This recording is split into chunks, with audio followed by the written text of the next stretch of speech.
On est bien placé, une belle vue sur le nord, un petit peu trop de nuages, mais sympa quand même.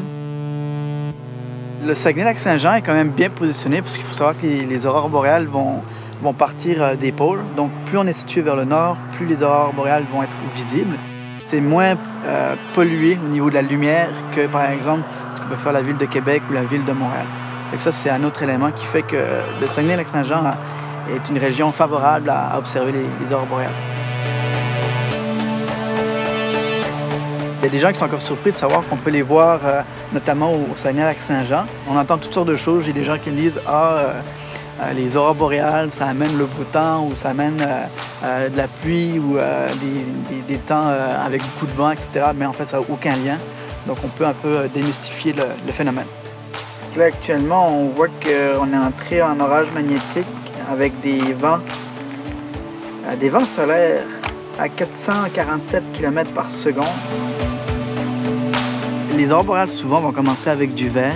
Et puis, lorsque l'orage magnétique s'intensifie, on va voir le rouge qui va apparaître habituellement au-dessus. Et puis ensuite, le bleu et le violet. Là, ça devient très difficile d'aller voir ces couleurs à l'œil nu. Il faut vraiment que le phénomène soit intense. Sur caméra, ça sort mieux. Mais c'est vraiment une question d'intensité de l'orage magnétique.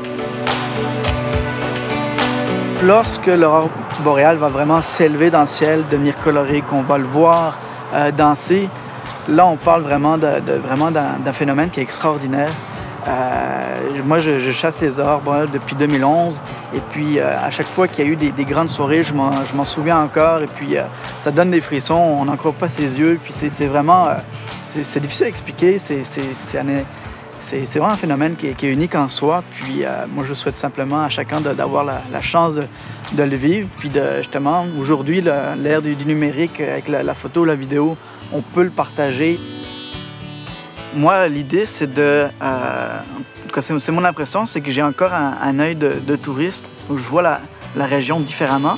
Et moi, c'est une région sur laquelle je suis vraiment tombé en amour. Donc, avec la photographie, j'essaie de faire véhiculer le nom de la région et les images de la région pour montrer qu'on a un beau coin, puis que c'est le fun de venir ici.